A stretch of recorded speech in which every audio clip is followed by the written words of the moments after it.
en el almacén, en la oficina, en el gimnasio y hasta en la fila para entrar al estadio. Todos se preguntan, ¿cómo viene la cosa? Un podcast de análisis político.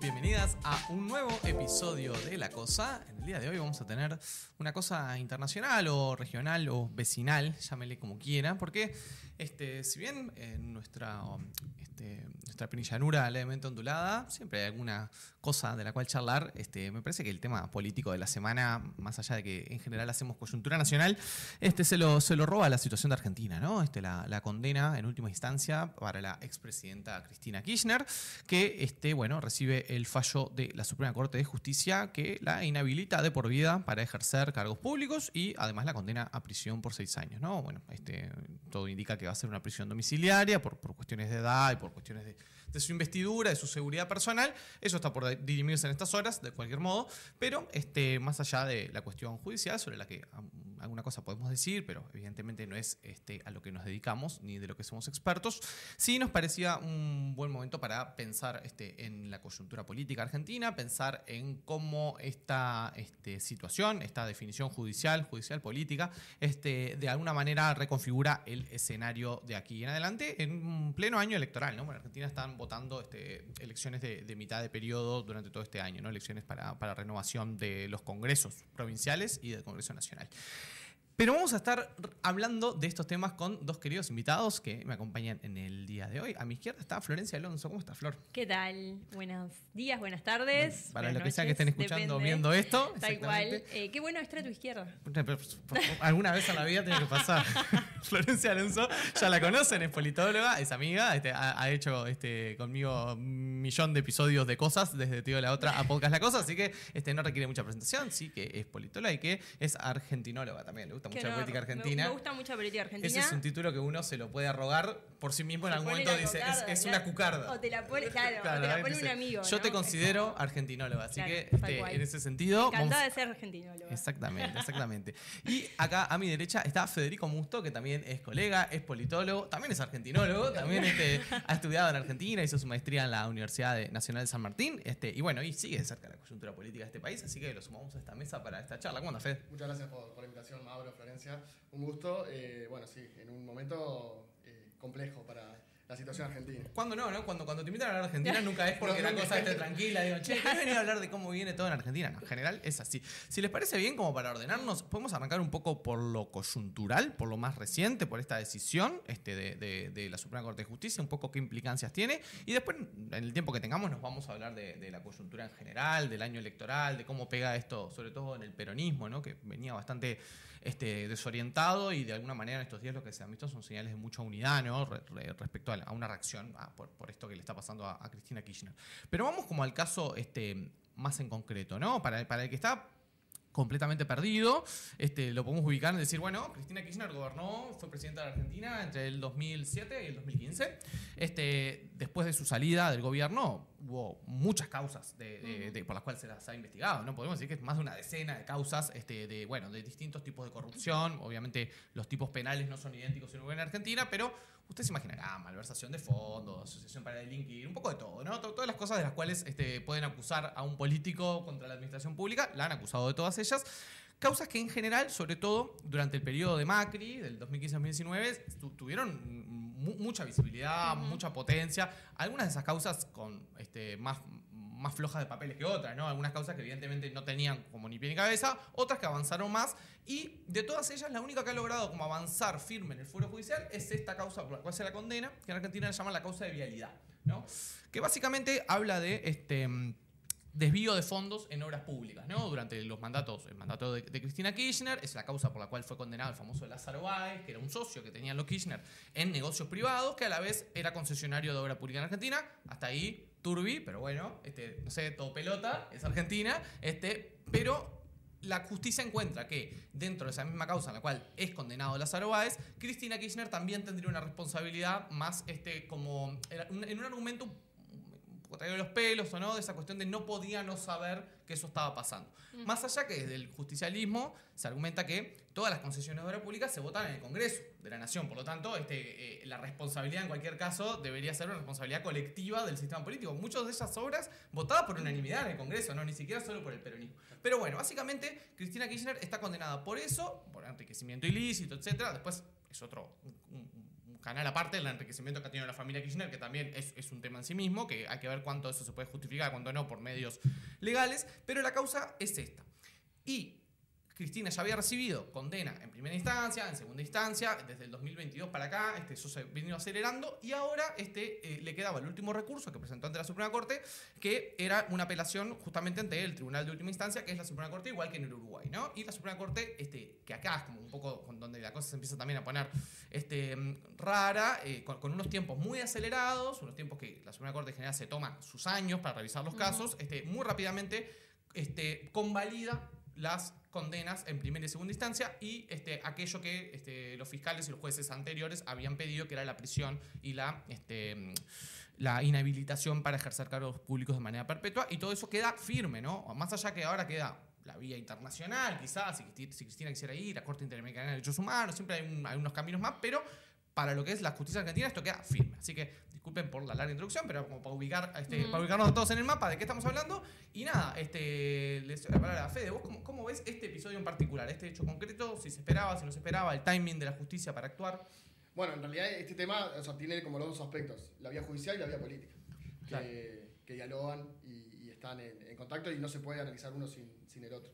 Por ejemplo, lo que decías y lo último, que es el fallo ahora de esta semana, es los tiempos de la Corte Suprema, que en realidad, incluso los jueces, los tres que estaban funcionando de manera, se quiere irregular porque en realidad la Corte tiene cinco jueces. Hay dos vacantes que no se han podido llenar. Después los tres que están, dos de ellos, si bien fueron designados a través del Congreso, pero en una primera instancia aceptaban ser designados por decreto de Macri, que es Rosati y Rosenkrantz.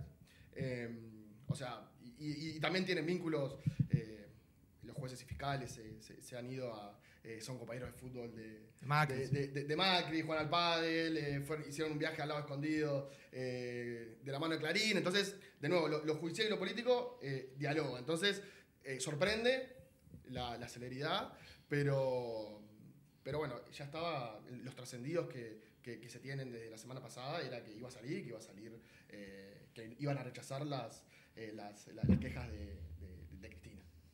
Flor, ¿cómo viste esta última semana y como primera resolución que desencadena un montón de episodios posteriores? Pero primero el hecho en sí, el hecho judicial. El hecho en sí, bueno, acá simplemente como una precisión más, además de todo el raconto que hicieron, que me parece que sintetiza muy bien todo lo que es esta causa, que es, claro, es imposible seguirla capítulo a capítulo, digo, son años, ¿no? Claro. Realmente, casi una década, si no me equivoco. Pero creo que hay algo importante, y es que la Corte el otro día no se expidió sobre la cuestión de fondo, Claro, ¿no? Eso es algo muy importante. En realidad se expidió sobre una cuestión procesal, porque ella lo que había alegado en realidad era que en instancias anteriores los tribunales que anteriormente juzgaron el hecho no habían tenido la objetividad ni la transparencia, si se quiere, en el proceso, que había estado teñido de irregularidades. ¿Y qué hizo el otro día la Corte Suprema? Bueno, en realidad dijo que no hacía lugar a la solicitud de Cristina Fernández de Kirchner de abrir el expediente y revisarlo. Claro. Por lo tanto, no se expidió sobre la cuestión de fondo de Cristina es culpable o inocente. Sobre eso la Corte no se metió. Se metió, sí, en la cuestión procesal, y entendió que no había mérito para abrir el expediente y revisarlo a ver si efectivamente se había faltado a la objetividad. Esto que traía Fede está bueno. ¿Quiénes son los tres personajes que son más mencionados en estos días, ¿no? Que son los tres jueces, Lorenzetti, Rosenkrantz y Rosati? Sin duda, y estoy de acuerdo con lo que traían, en los últimos años, sobre todo Rosenkrantz y Rosati, han estado más teñidos, si se quiere, de parcialidad, o por lo menos muchas veces como que sí, había más elementos para pensar que realmente estaban en una posición de parcialidad que les impedía esto que traía la propia acusada Cristina Fernández de Kirchner, ¿no? Que era como, bueno, la objetividad que se tiene que por lo menos pretender cuando se está en ese lugar. Igual hay una cuestión que me parece que políticamente a Cristina le juega un poco en contra de este argumento, que es, primero que la Corte para fallar necesita unanimidad. O sea, si uno de los tres estaba en discrepancia, no se podía tomar ese fallo. Sí. Claro. Lorenzetti fue en realidad designado por Néstor Kirchner en ese lugar, ¿no? Ahí ya tenés, claro, un juez de la Suprema Corte que en realidad, bueno, de la Corte Suprema, porque Suprema Corte es acá, ¿no? De la Corte Suprema que fue designado por Néstor Kirchner y que muchas veces, incluso a nivel internacional y eso, Lorenzetti como que estaba asociado, si se quiere, más como a posiciones progresistas o más abiertas, más... Entonces, como que en ese sentido es un poco difícil instalar ese argumento. No tiene como... Yo me acordaba del caso Lula, ¿no? Que era clarísimo. O sea, lo que estaba pasando con Sergio Moro, que era como, bueno... Sí, era un operador político que estaba persiguiendo. Evidente ¿no? que, claro, que hay como un nivel de parcialidad y que es más difícil, me parece, de presentar para Cristina. Por otro lado, Rosencrantz y Rosati, es verdad, lo que dice fueron designados por Mauricio Macri, pero Rosati también fue ministro de Justicia del kirchnerismo en el periodo de gobierno de Néstor Kirchner. Claro. O sea, también empieza... si se quiere, como su carrera política más, bueno, después se pasó del todo a lo judicial, pero me parece una carrera política visible de la mano del gabinete ministerial de los Kirchner. Entonces, como que en ese sentido hay como algunos problemas también, me parece, para lo que es la defensa de Cristina. Pero me parece que sin dudas es un hecho que es un terremoto a nivel político, ¿no? Es cierto que la política argentina tiene muchos sismos, si se quiere, al año. Pero esto me parece que es un terremoto de gran escala en un año electoral, después de que Cristina había anunciado la candidatura hacía una semana, 10 días, ¿no? Entonces está el tema de los tiempos de expedición de la Corte, ni hablar. Y a mí acá algo que me gustaría como traer a la mesa para la discusión también es el rol de los medios de comunicación, ¿no? ¿Hasta qué punto...? Ha sido alevoso, ¿no? Ha sido alevoso. Pero, digo... y me sorprendió, porque uno diría que un tribunal del estatus de una Corte Suprema no debería verse permeado por lo que solicitan los medios. O sea, sos un juez que integra el Tribunal de la Corte Suprema de Justicia. Lo más alto a lo que puedes llegar en tu carrera, ¿no? No hay nada más alto. O sea, realmente cuesta mucho pensar que desde ciertos medios de comunicación o desde, no sé, cierto periodismo, te pueden marcar la cancha en cuándo te tenés que expedir. A mí eso me sorprende bastante. Yo pensé que la Corte iba a fallar mucho más adelante, la verdad. Y de hecho, me parece que la causa estaba como bastante quieta en ese sentido, no se estaba moviendo mucho hasta hace, 2 semanas, una semana, 10 días, cuando Cristina da el anuncio y da la confirmación en C5N de ser candidata a diputada provincial en la tercera sección electoral de la provincia de Buenos Aires, y ahí se empieza a acelerar. Me acuerdo un editorial de Jonathan Viale, que es un periodista mega oficialista ahora en Argentina, diciéndole a los jueces de la Corte, tic-tac, tic-tac, sí. hay que laburar. Y claro, realmente hoy tiene una taza después de la condena que tiene todo escrito el fallo. Escrito el fallo. Tremendo. Al día siguiente. Es simplemente eso, digo. Obviamente que es muy difícil probar que haya una vinculación entre el rol mediático y el fallo de la Corte, pero creo que da para reflexionar, porque los antecedentes de expedición de la Corte habían sido mucho más largos. Yo siento como que en este tema es como que a mí me pasa lo siguiente, que es que como para entrar en el campo más de la opinión y del análisis, a mí me parece que hay como muchas cosas que parecen contradictorias, pero que pueden ser todas verdad a la vez. Claro, totalmente. Yo siento esto con este tema, ¿no? ¿A qué me refiero? Que durante, para cortar bien grueso, ¿no? Que durante el kirchnerismo hubo un montón de hechos de corrupción, sean o no responsabilidad directa de Cristina o Néstor Kirchner, sin duda, ¿no? Que muchos jerarcas del kirchnerismo han sido procesados, condenados, y en muchos casos por el propio peronismo aceptando y repudiando a esas personas por esos hechos de corrupción. Eso es así. Así como también lo sabido en cualquier otro gobierno, ¿no? Que la justicia ha tenido distintas varas para medir la corrupción de los gobiernos de Cristina y Néstor, que en los casos, por ejemplo, en los que está involucrado Macri, totalmente cierto. O ahora la reciente estafa Libra del presidente Milei, ¿no? O sea, eso también es verdad, como que la vara ha sido recontra dispar. Lo cual no quiere decir que Cristina sea inocente de todo, o que no se le pueda achacar nada de kirchnerismo. Es como decir sí, porque mucho de la defensa o de la respuesta de Cristina es y la causa de Correos de Macri, no sé qué, y Macri sí, o sea, y lo de espionaje de Macri, todo eso está recontra fehaciente, que son hechos que sucedieron y que la justicia se ha lavado las manos y que la justicia tenía una cercanía histórica con la derecha argentina, ni que hablar, así como en sus tiempos,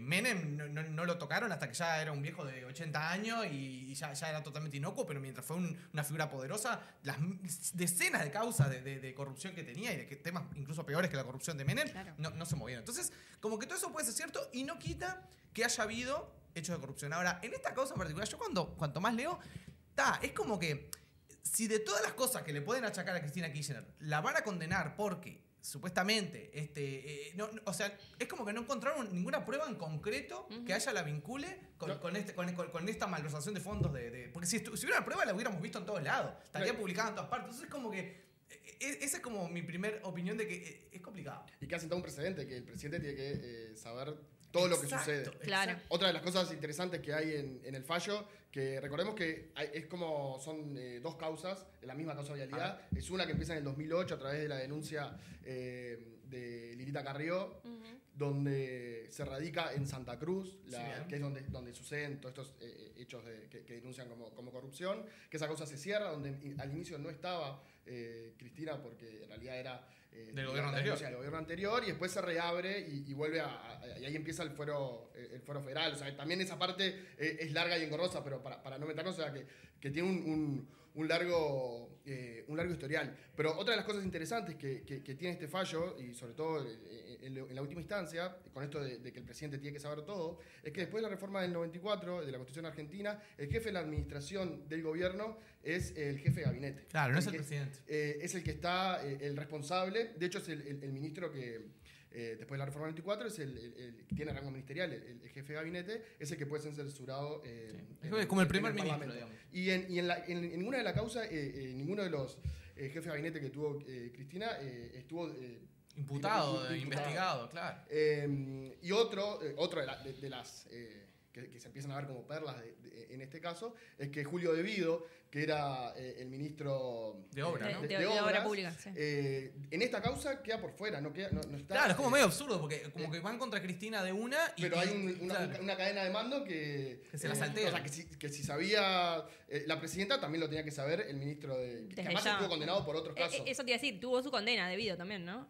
Incluso estuvo preso. Estuvo preso en cárcel común, claro. Sí, de hecho no tuvo parte del peronismo le repudia y condena a Cristina porque no repudió ese no lo defendió. No lo defendió como era debido. No, pero está bien lo que decís. Es como que digamos, el argumento es que ella como presidenta no podía no saber. Y es un argumento que es como que también invierte la carga de la prueba, como que el acusado se tiene que demostrar que no sabía. Es y inocente, cuando en realidad, pero que en realidad obviamente hay hechos que tienen que vos lo ves y tiene apariencia delictiva. O sea, tiene una apariencia de que habría que investigar esto de la amistad, del enriquecimiento. O sea, hay cuestiones de que hay que investigar. Ese es el problema.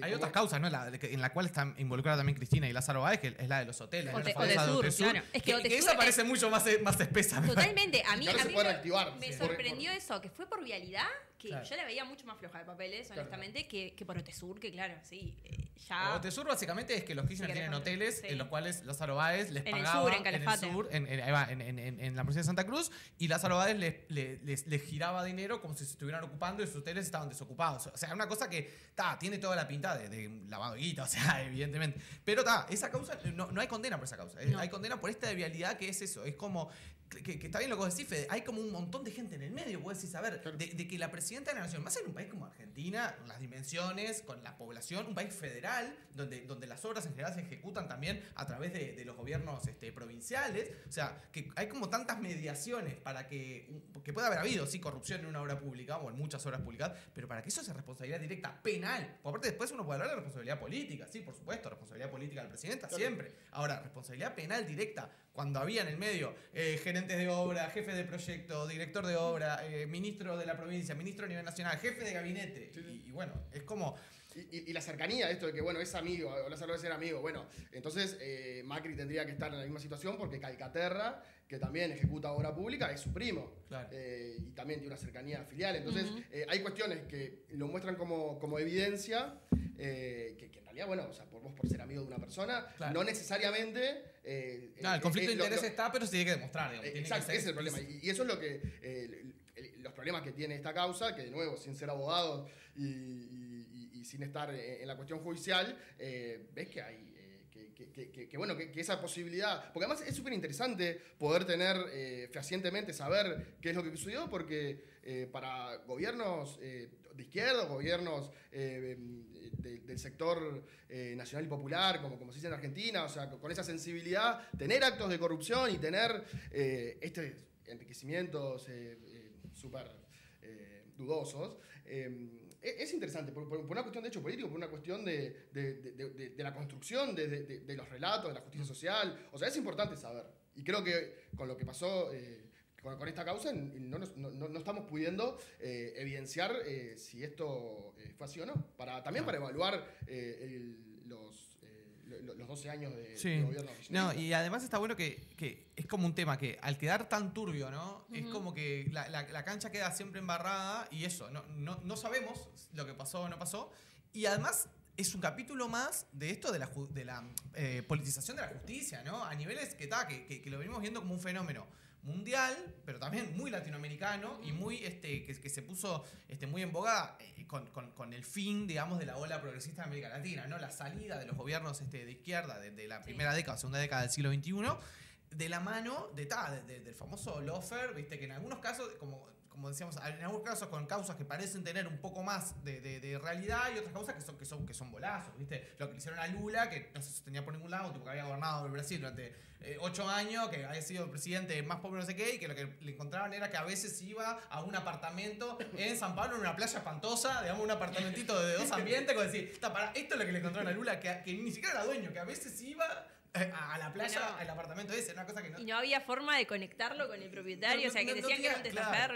Una cosa que no tenía pie ni cabeza, porque el tipo había veraneado ahí, digamos, era todo lo que había. Después, después está, ni que hablar, casos mucho más fuertes, en Ecuador, en Ecuador, lo sacaron a Correa, que nunca más pudo volver a pisar el Ecuador, ¿no? Una proscripción. Vive en Bruselas, de por vida, digamos. Y así, entonces, me parece que ese fenómeno también merece como, porque debe estar... Y en Uruguay también hay una ramificación de eso, ¿no? Yo creo que venimos, obviamente, a otro nivel, pero que en los últimos años tenemos una discusión política completamente también judicializada, la discusión política, y a la vez, o sea, constantemente las causas que afectan a algún líder político, cuando se investiga a un político, constantemente entramos en esta dinámica de discutir a qué fiscal lo está investigando, ¿no? Como que hemos entrado de lleno, que eso en Uruguay no era algo habitual, 10 años atrás, 15 años atrás, 20 años atrás. Uno, si era Frente Amplista, se podía calentar porque por un fallo que involucrara o que procesara ahí en Frente Amplio, decía, podías no compartir, podías pensar que esto, que el otro, pero nadie pensaba, o no era Vox Populi la idea, no, lo que pasa es que es una operación judicial contra los gobiernos Frente Amplio, o al revés, es una operación judicial contra el Partido Nacional Partido Colorado. Y ahora esa idea empieza a estar instalada también en el Uruguay, ¿no? Sí. Hay algunas personas, sobre todo en el Partido Nacional, que hacen énfasis con eso, ¿no? Constantemente decir, no sé, Javier García, políticos así, que están constantemente diciendo... Nada, la fiscalía es un nido de operadores del Frente Amplio, no sé, es como un tema que como que en Uruguay me parece que nos podemos ver en ese espejo de que no hemos llegado a ese punto en el cual en Argentina están completamente identificados los jueces, partidariamente, todo el mundo sabe, este juez es nuestro, este juez es aquello, este juez es esto, este juez es lo otro. En Uruguay todavía no hemos llegado a ese punto, pero empieza a haber esa sensación, no sé. En el caso de España, por ejemplo, que los jueces directamente pertenecen a agrupaciones, ¿no? Como está hay como partidos. Claro, hay como que fuesen partidos o movimientos adentro del Poder Judicial. Todo el mundo sabe quiénes son los jueces progresistas, quiénes son los jueces conservadores, los jueces más fanatizados de repente con la extrema derecha. O sea, realmente es muy preocupante y yo creo que el daño a las instituciones es muy alto. Más allá del daño reputacional que puede haber para distintas personas coyunturalmente, me parece que se daña realmente uno de los pilares del sistema democrático, porque claramente es esto que vos decís, o sea, se embarra la cancha para todos lados, se pone en duda la objetividad y la capacidad del Poder Judicial. Me parece que para las instituciones es un daño muy importante. Y acá, vinculado a esto, como de la judicialización de la política, me parece que algo interesante que me llamó mucho la atención a mí, no sé si la escucharon a Cristina cuando sale de la sede del PJ, que da como su discurso ahí en la vereda, cuando acababa de conocerse el fallo, y había un grupo importante de manifestantes en la puerta. Ella hace como una intervención de algunos minutos, y en ningún momento de esa intervención ella se centra en la causa. Claro. Eso me sorprendió mucho. No discute la causa. Ella no, en ningún momento explica por qué es inocente. o por qué ella entiende que es inocente y que está mal condenada. O sea, es más como centrado en un argumento político. Y me parece que eso también tiene que ver, porque yo me acuerdo que iba manejando, estaba llevando a mi hijo y pensaba, la escuchaba a ella de fondo y decía, pero qué raro, en ningún momento se detiene a explicar por qué esto se supone que es injusto o que estuvo mal llevado. Y digo, claro, lo que pasa es que es un tema de un nivel de complejidad también y de una precisión técnica que realmente, si personas que mal o bien estamos interiorizadas en la política argentina, venimos siguiendo el tema, lo acabas de decir, Mau, no podés tener una posición a veces real sobre el hecho de fondo porque realmente está tan embarrada la cancha, se fue y se vino, hay tanta tendenciosidad de todos lados. Me parece que esa estrategia de Cristina fue razonable. O sea, lo entendí como diciendo, bueno, le está hablando a la gente políticamente. Claro. Hizo un discurso político, no hizo una defensa de sí misma a nivel judicial. Obviamente también del lado después yo estaba viendo una transmisión de Clarín, claro, los periodistas de Clarín decían, vieron que no se defendió, no sé qué, claro, porque no tiene elementos, porque no le conviene meterse en eso. Es como, digo, cada uno siempre va a poder mirar la interpretación. La defensa de Cristina fue mucho, todo el tiempo, la de recusar jueces y fiscales y decir, claro, este que no me juzgue porque es amigo de Macri, porque no sé qué, juega al padre con no sé quién, comió no sé dónde. Que es todo cierto, pero totalmente. A la vez es la juzgaron 13 jueces a Cristina. En ningún momento ella, por lo menos el otro día, que era el tema del momento, nunca argumentó por qué ella era inocente. Se centró más en por qué había mucho interés político en bajarla, claro, en proscribirla, en los logros de su gobierno, en a quienes había molestado, a qué esferas del poder había molestado, claro, esos años de gobierno. Entonces, nada, me pareció como un aspecto interesante también para pensar lo que es la judicialización de la política, que me parece que deja fuera a mucha gente, claro, la posibilidad de comprender lo que está pasando, ¿no? Sí, yo creo que en ese sentido la lectura que hace Cristina del fallo de la causa es política. Entonces, si bien hay una defensa jurídica por la vía de las instituciones judiciales, también hay una lectura política y creo que por ese lado también su discurso fue político, pero es verdad que no habló de la causa. Lo otro que creo que es interesante, que estamos transitando en paralelo, hablando del vínculo entre justicia y política, es el proceso que está sucediendo en México hoy en día, que es con el tema de pensar, que también en su momento lo planteó el kirchnerismo cuando era gobierno, el tema de democratizar el voto directo a los jueces. Sí. Que también es un tema que está sucediendo en paralelo y que es una discusión recontra interesante esa también, ¿no? Es una discusión para los que pensamos en las instituciones democráticas republicanas, que me parece que recontra vale la pena. Es una discusión que generalmente está muy teñida también como por acusaciones mutuas de que, como que el que quiere eso quiere destruir la república, no sé qué. Cuando en realidad es una discusión válida. En Estados Unidos, sin más lejos, que es el sistema republicano por excelencia, digo, hay una decisión directa de la gente, incluso la gente vota a los fiscales, ¿no? Como ves en las películas cuando dicen, yo quiero tirarme a fiscal de distrito por no sé qué. Y bueno, porque la gente, sos un abogado y te tirás y salís fiscal de tu distrito y la gente sabe lo que pensás. Sabe si sos, vas a ser más duro con las drogas, más duro con el aborto, si vas a ser más a favor de los derechos civiles o si vas a ser más a favor de condena. La gente sabe tu posicionamiento ideológico, político, ¿no? Entonces, y que es, perdón, de los tres poderes es el que no ingresa al voto popular, y también uno de los argumentos que esgrimía Cristina y también sus acólitos, que son, que en definitiva ella es proscripta por tres personas, claro, que de hecho ella le tira el epíteto de que son tres monigotes, pero son tres personas que no fueron electas popularmente, que van a decidir o están decidiendo sobre si una persona puede o no presentarse a elecciones. Después sería para otro tema el ver si los argumentos a favor y en contra de democratizar el voto o que los jueces lleguen por voto popular. Sí, me parece una discusión recontra válida, ¿no? Es un tema... no tengo claro lo que pienso tampoco. Creo que es un tema que da para abrirlo y para discutirlo, ¿no? El kirchnerismo lo planteó con lo del Consejo de la Magistratura en su momento, ¿no? Cuando decía, ampliar, en Argentina los jueces los designa un Consejo de la Magistratura donde hay algunos grupos de interés representados, otros no. Sí, por lo menos ampliar por ese lado.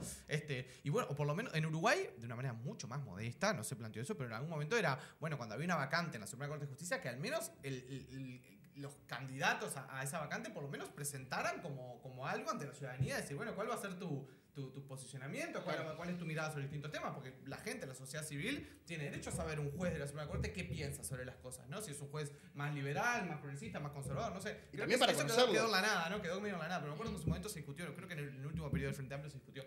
También para conocerlo, porque hoy salimos a la calle y a mí si me apurás ahora, no sé si te nombro a todos los jueces de la Suprema Corte. No tenía, creo que dos. Totalmente, totalmente. O sea, en algún momento fueron más conocidos, ahora son más conocidos los fiscales que los jueces también. Sí, porque hubo un momento que el fenómeno fue mucho por la inconstitucionalidad. ¿Se acuerdan? Fue un momento que había recursos de Mujica, sobre todo. para allá, cosas. Claro, y verdad, me acuerdo que ahí, claro, tomó mucha relevancia la Suprema Corte de Justicia porque, claro, es la que se encarga de expedirse sobre eso. Sí, ahora estamos como en un momento donde esa discusión esa politización está más alojada en fiscalía que en la Suprema Corte, ¿no? Que también es un proceso interesante. Ahora, volviendo a tu pregunta inicial, que nos fuimos un poco de la cuestión de Uruguay, bueno, ese proceso de la creación de fiscalía, que también ha sido criticado, si bien fue bastante... Sí, en su momento fue unánime. Fue unánime, después fue criticado. Tal vez Salle es el que más criticó desde siempre la cuestión de que dependan del Poder Ejecutivo. O sea, que creo que es interesante también pensar después de...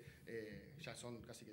12 años. 12 años de ese proceso. Tenemos un fiscal de corte, el primero, que hoy es secretario de la presidencia, o sea que también tiene un vuelco a la política. Creo que pasó tiempo y pasaron cosas como para pensar el rol de la fiscalía, si está bien, si esa reforma que se hizo hace una década mejoró.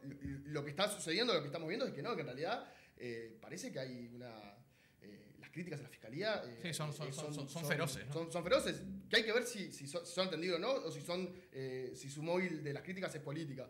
Pero bueno, también está ese desafío de que el tema de la justicia, el sistema judicial uruguayo, se está poniendo en tela de juicio. Tal cual. Volvamos a Argentina porque para pasarnos un poco a la discusión más política, partidaria, ¿no? Es un año electoral, estamos en el segundo año del mandato de Milei, ¿no? Sí. Milei ganó a fines del 23 las elecciones. Llegando a la mitad. Sí, estamos llegando a la mitad del periodo de gobierno. Son cortos los periodos de gobierno en Argentina, 4 años. Algunos se hacen más largo que otros. Algunos se hacen más largo. Parece que... Pero a mí se me está pasando rápido. Bueno, porque no vivo allá. Claro, porque no sé. Con razón. Viéndolo desde la tele, pasa volando. No, y además porque, de nuevo, están ahora en la mitad con un proceso de nuevo electoral. O sea, eso es un espanto, ¿no? Es dinámico porque están en campaña permanente. Esas elecciones de mitad de periodo te destruyen. No, pero aparte de eso, como decís, en un periodo de 4 años, meter una elección a la mitad que realmente a los gobiernos les complica la vida también, digo, desde el punto de vista de la aplicación de políticas, de su programa de gobierno. Sí, institucionalmente es una muy mala regla tener una elección de mitad de periodo que te renueva aparte de la mitad del Parlamento, la mitad del Congreso, o sea, te perdés la mitad y 1/3 del Senado. Exacto, ahí va. Es realmente, creo que en Argentina igual mucha gente lo está diciendo que eso es un problema institucional, lo están viendo, como pasa en Estados Unidos, ¿no? Que todos los presidentes arrancan, tienen 2 años para gobernar y a los 2 años siempre se da eso de perder la mayoría en la Cámara y quedar parados, ¿no? Pero bueno, estamos a la mitad más o menos de un periodo de gobierno de Javier Milei, que hasta ahora, por lo menos si uno lo mira desde sus propios objetivos, le ha ido mejor de lo que muchos esperaban. O sea, ha logrado sostenerse políticamente. Recordemos lo que todos decíamos cuando Milei ganó las elecciones a finales del 2023, que era un gobierno súper débil, súper minoritario, que no tenía armado político, que no tenía gobernadores, que tenía una minoría absoluta en el Congreso, en las 2 cámaras, que Milei aparte era un demente, que además la gente que lo rodeaba no tenía cero experiencia. Era como era un combo y con ideas completamente surrealistas que eran inaplicables en un país como la Argentina. Entonces todo eso daba, o sea, era la idea de el helicóptero está a la vuelta, digamos, ¿no? En cualquier momento, bueno, esto sale. Y no pasó así, ¿no? Milei llevó adelante un ajuste brutal en Argentina, sobre todo sobre los trabajadores, sobre los jubilados, sobre el sector público, sobre los estudiantes, sobre toda la gente que más depende por sus condiciones, por sus situaciones de vida del Estado. Ha llevado un ajuste brutal, pero que a la vez ha podido sostenerlo políticamente generando alianzas con actores que le han dado gobernabilidad a nivel del propio sistema político, de la propia casta, ¿no? Que ha sido un gobierno que ha tenido mucha casta atrás, por delante, en todas partes.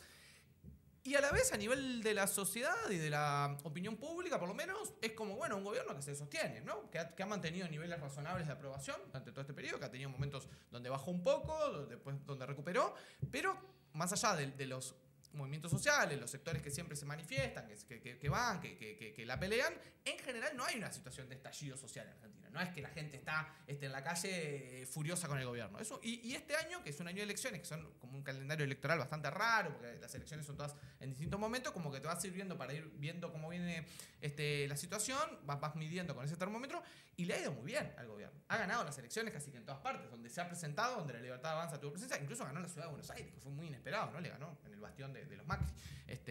Entonces, nada, ¿cómo están viendo esta situación de esta proscripción de Cristina Kirchner en el marco de un gobierno que le ha ido mejor de lo esperado y que viene transitando un año electoral con bastante tranquilidad? Mira, yo ahora te escuchaba y sin duda coincido con el análisis. Creo que hasta ahora Milei viene haciendo negocio, si se quiere, ¿no?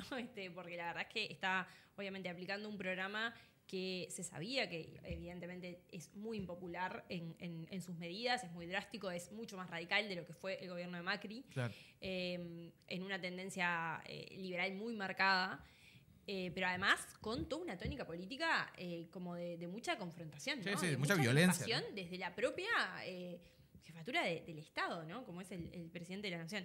Entonces, en ese sentido, estoy de acuerdo con vos, le viene yendo bien para lo que son sus objetivos. No me meto en lo que es la gestión macroeconómica y eso, pero sí a nivel de imagen y opinión pública le viene yendo bien. Me parece que capaz también buena parte de esa explicación pasa porque el peronismo no le encontró la vuelta todavía, ¿no? O por lo menos no se la había encontrado. Me parece que Milei llega al poder también en un marco de excepción. Me parece que es un gobierno realmente excepcional, que llega en un marco de excepción total, o sea, realmente de un peronismo muy, muy, muy debilitado, después de un gobierno pésimo como el de Alberto Fernández, que deja unos niveles de pobreza altísimos, que deja la inflación por las nubes, me parece que todo lo que ha sido la gestión de la pandemia, no sé, realmente un gobierno con muchísimos problemas de imagen y muchísimos problemas de gestión, también dividido, la guerra entre Alberto y Cristina, ¿no? El presidente y la vicepresidenta que no se hablaban, que no sé qué. Me parece que realmente Milei llega en ese contexto. Y creo que no le habla a su vicepresidente y no pasa nada. No la saluda, el otro día le pasó por atrás y no la saluda. No es la primera vez. Cristina no se habló con Cobos. ¿No se acuerdan que no se podía ir ni al baño? Bueno, no quería dejar. No podía irse de viaje porque Cobos le volteaba leyes. De hecho, ahora está ¿qué está Cobos? ¿Vive Cobos? Sí, de Mendoza, claro. Hoy está el chiste en redes de que hoy en día la presidenta es Villarroel. Claro. Justamente podría indultarla a Cristina por estar en funciones.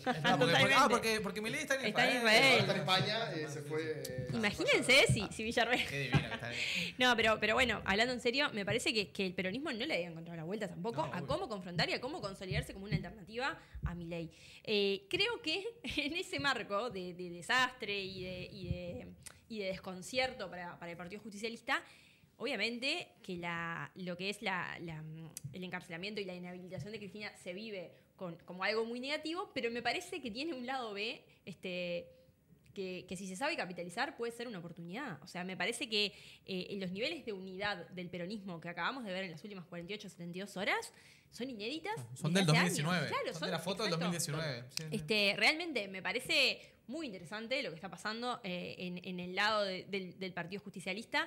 Realmente ver en la misma mesa a un Guillermo Moreno, que representa, si se quiere, como era más conservadora, más a la derecha del peronismo, y un Juan Grabois, claro. También pasando por Massa, Kicillof, toda gente que realmente en los últimos 6-7 meses no se había dirigido la palabra. O que incluso había estado en guerra cruzada a nivel mediático, público. Me parece que si el peronismo logra capitalizar eso en una propuesta de unidad y consolidarse como una alternativa política, económica al gobierno actual, creo que tiene la chance de empezar a cambiar la pisada. Obviamente falta muy poco tiempo para las elecciones de mitad de mandato, pero me parece que la provincia de Buenos Aires es la madre de todas las batallas. Ahí el Partido Justicialista sigue siendo gobierno, tiene a Axel Kicillof en la gobernación. Me parece que hay que ver también cómo se arma el otro lado. Es muy probable que vayan en un esquema conjunto, la Libertad Avanza y el macrismo.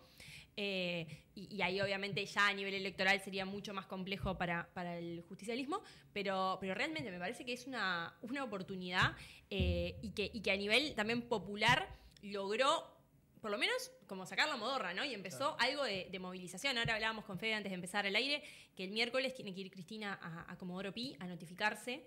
Y ya se está armando una manifestación que se espera que vaya a ser muy numerosa para acompañarla a la notificación. Por lo tanto, hay que ver qué pasa. Yo creo que el desafío también es también poder hacer dialogar, capitalizar esa unidad que se está generando, que además también hay que decir que no es la totalidad del peronismo, porque hay gobernadores que responden que son del peronismo, PJ, obviamente el peronismo es muy amplio, que no están más encolumnados con Milei que con... Sí, han sido colaboracionistas, ¿no? Han colaborado. Y además están enfrentados con Cristina. Entonces, pero hay sí una unidad bastante grande que se está generando. Hay que ver cómo se puede también hacer dialogar con la agenda no la judicial, sino la agenda económica, la agenda social. Sí, la de todos los días. Exacto. Cómo esa unidad también se puede... También para superar lo que pasó en 2019, que fue, nos juntamos para ganar, Claro. pero después no sabemos qué hacer. Es ahora generar la unidad, pero también generar el qué, el para qué. ¿Qué es lo que se hace? Y eso es algo que también ha pasado en Argentina en estos años, que es como individualizar la protesta. Se fue a protestar por las universidades, se juntó y después se fue y después vino Garraham. Después los jubilados.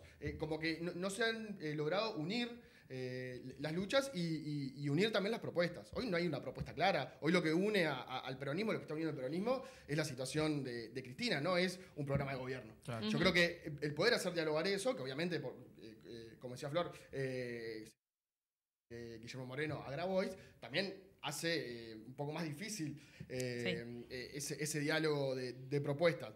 Pero justo ayer estaba viendo un programa de streaming argentino, donde estaban en la mesa desde Emilio Pérsico, que es el Movimiento Evita, Moreno, estaba Fernández Agasti, estaba Quintela, que es el gobernador de La Rioja, que era el que iba a competir a la interna de la presidencia del PJ. Y si bien había una instancia de diálogo y de unidad, también había coincidencias, o se empezaba a ver algunas coincidencias económicas.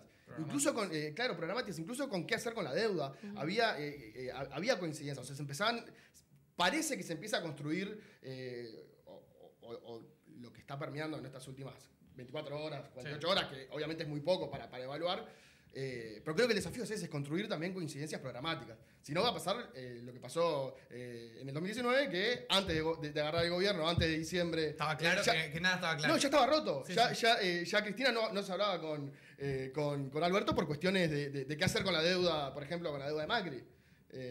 Sí, igualmente, hasta anteayer, hasta la contienda de Cristina, estábamos en medio de una disputa descarnada entre Cristina y Kicillof, ¿no? Por el liderazgo del partido y bueno, y en la provincia de Buenos Aires.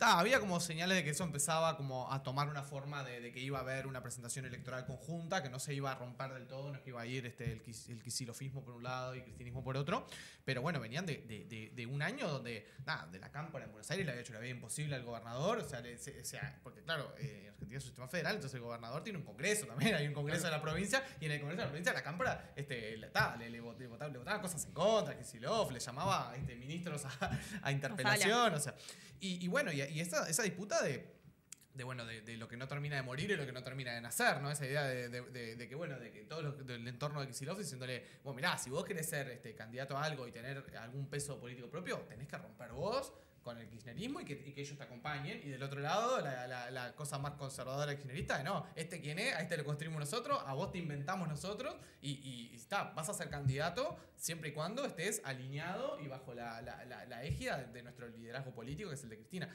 Que ya se hizo y salió mal, ¿no? Esa idea de que se puede ser candidato, pero que el liderazgo lo tenga otro, eso ya se hizo y salió mal.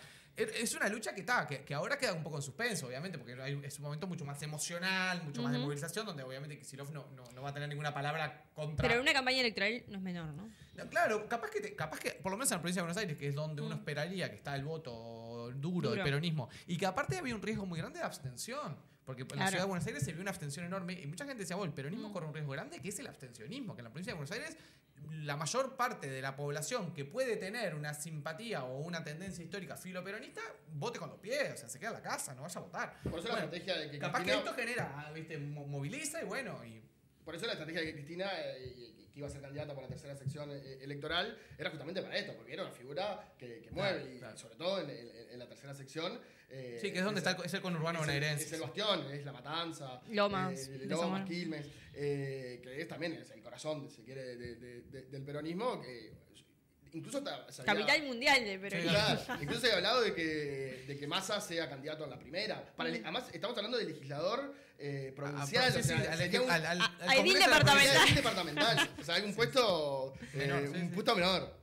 Sí, totalmente. A mí me parece muy interesante igual esto que traías, Mau, de los liderazgos, ¿no? En el peronismo. Me da mucha curiosidad ver cómo se va a saldar eso. Porque también es cierto que la figura de Cristina, claro, obviamente es si se quiere, una de las figuras más importantes de la política argentina en los últimos, 30 años. Latinoamericana. Totalmente, ¿no? Sí, un peso muy importante. Pero claro, tiene una característica y es esa, ¿no? Que es muy difícil realmente crecer al lado de Cristina. Si bien ella ha promovido algunas figuras, es como vos decís, siempre condicionado a, seguir bajo el ala de Cristina o bajo el punto de vista de la cámpora y prácticamente no parecen admitirse muy bien, yo qué sé, como los desafíos o como también lo que es los cuestionamientos a ciertos puntos de vista. Me parece que Kicillof claramente es gobernador de la provincia de Buenos Aires porque Cristina Kirchner lo quiso. Eso no hay ninguna duda. En 2019, ¿no? En 2019. Estamos hablando del 2019, pero digo, claramente, ella es la que lo propone para ahí. Ahora, después él creo que tuvo un vuelo político propio también. Durante la pandemia él me parece que tuvo como ahí una tónica que le permitió como posicionarse bien. Ahora me parece que con el presidente Milei en Casa Rosada, sin duda es claramente el contrapeso institucional más importante que hay. Me parece que ya tiene un peso político propio, pero que eso muchas veces desde el kirchnerismo duro y la propia Cristina no lo lleva muy bien, ¿no? Me parece que es eso de, te puse ahí la primera vez, me debes pleitesía para toda tu vida, ¿no? Perdón, y otra cosa, que también los liderazgos no se heredan. Total. La varita y al peronismo menos. Pensemos en las últimas renovaciones, por lo menos del 83, cuando se retorna la democracia. Fueron siempre parricidios, ¿no? Claro, es Kirchner con Dualde. Dualde mató a Menem. Menem medio que... Pero se mató un poco solo, pero sí, Dualde... Y después Dualde Cafiero. Si bien eso se dirime en una interna, Menem Cafiero en el 89, también fue intenso. O sea, la renovación del liderazgo tiene estas cuestiones, sobre todo cuando en el peronismo es un movimiento personalista. Claro, pero viste que es como que yo he escuchado muchas entrevistas incluso a dirigentes de la Cámara y eso, y a todos les cuesta mencionar exactamente cuál es la diferencia política con Kicillof. ¿Cuál es exactamente la diferencia de fondo a nivel político? ¿Hay una cuestión de proyecto político que difiere? Es casi 100% puro, claro, digamos. En realidad, Claro, y en realidad la conclusión que sacás, si los escuchás a ellos mismos, es que, esto en realidad es más una diferencia tipo instrumental, de que no cuestionaste a Cristina acá, no hiciste lo que... Yo qué sé, muchas veces cosas operativas. Ahora el gran conflicto era por el desdoblamiento de las elecciones, ¿no? Esa es una discusión, una discusión de táctica electoral. Igual hay algo ahí en el kirchnerismo que es como el desafío que han tenido la última década larga. Recordemos, la última vez que Cristina fue presidenta, ganó su última elección en 2011, ¿no? Pasó mucho tiempo de eso. A partir de allí... Perdón, con el 52%. El presidente histórico. Bueno, fue histórico hasta que Milei ganó como claro, pero eso fue primera vuelta. Pero en primera vuelta, claro. No fue en segunda vuelta. Esa cucarda se la mantenemos. 20 y pico de puntos al siguiente. Pero lo que voy es, después del 2011...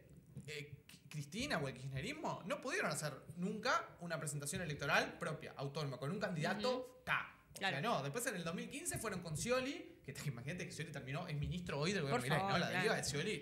Pero ya era eso Scioli, o sea, ya era eso. Era menemista. Claro. Scioli, pero el kirchnerismo como que después nunca más se animó, entre comillas, a decir, nos presentamos solo, a ver cómo nos va, y si somos el 30, somos el 30, somos el 32, somos el 32, somos la primera minoría. No, siempre buscó presentaciones electorales de ampliar y donde como que con este esquema de va otro que no es K, pero nosotros mantenemos el poder, ¿no? Ponemos a Scioli en el 2015, perdió, pero perdió por muy poco. Fueron con Alberto en 2019, que ganaron rotundamente esa elección, y eso se quebró al toque, no había manera, porque no había ningún acuerdo. Y ahora es como que en el 2023 fueron con más.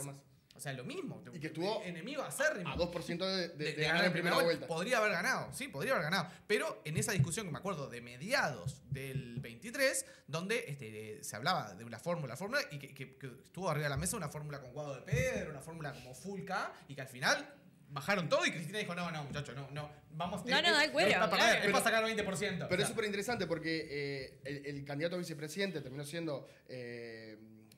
el que fue el chivo... Con Massa, con el Chivo Rossi. El Chivo Rossi. De Santa Fe. Massa Rossi, sí. Que había sido ministro de Cristina. Y hace poco escuché una entrevista súper interesante que le hicieron al dueño de América.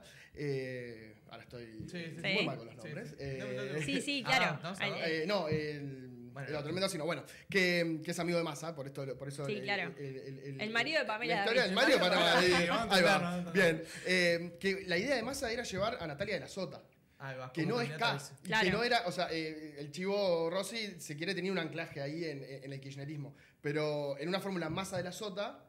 Que a mí yo nunca lo había escuchado y me pareció súper interesante. Claro. Porque ahí tenés el voto cordobés. Córdoba, claro. Y ese 2% tal vez se podría dar. Se perdió en Córdoba, se elección. Sí, claro, con Schiaretti, ¿se acuerdan? Pero era una fórmula, la primera vez desde el 2000, desde el 99 capaz, que la fórmula no tenía ningún kirchnerista. Entonces esas visiones, esas alternativas, Daniel Vila. Es el dueño de América. El marido el marido de...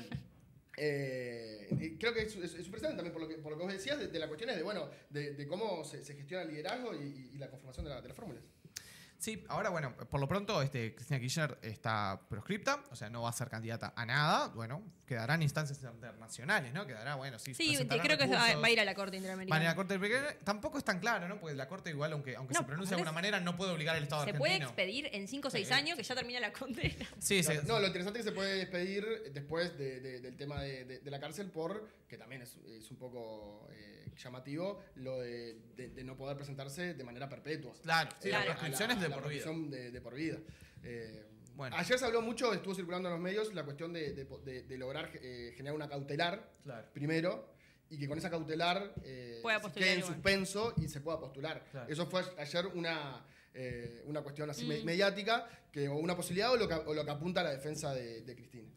Fede Flor, nos hemos dado una buena dosis de peronismo. Y podríamos seguir, ¿eh? No, esto tiene para un montón. Pero creo que nada, también la idea era que para el que estaba viendo titulares de diarios y no tenía tan claro qué era lo que se estaba discutiendo, poder bajarlo un poco a tierra. Pero es inevitable que sea una discusión que es muy política, ¿no? No solo porque nosotros la encaremos así, sino porque hablar de una causa judicial, en este caso en el aire, cuando estamos hablando de dejar fuera del ruedo político a la máxima figura hoy de la oposición en la Argentina. Esa es la realidad en este momento. Sí, se proscribe, habrá motivos jurídicos lo suficientemente sólidos o no, pero uno no puede dejar de decir algo así como, a ver, si estás decidiendo la proscripción de la principal líder popular de la Argentina, principal líder de la oposición, deberías tener todos tus papeles muy en regla, ¿no? Para tomar una decisión así, con ese peso, con esa importancia, uno diría que no debería haber resquicio de duda ni sobre la imparcialidad, ni sobre la objetividad del proceso, ni sobre la transparencia del proceso. Y obviamente todo eso está muy cuestionado. La objetividad, la imparcialidad, la transparencia del proceso. Por lo tanto, es como que no queda mucho margen para no decir que es una proscripción que tiene mucho de política. En fin, Flor, Fede, muchas gracias por habernos acompañado. Bueno, que sea la primera de muchas en esta temporada. Y para todos ustedes, nos reencontramos en los próximos días para seguir viendo cómo viene la cosa.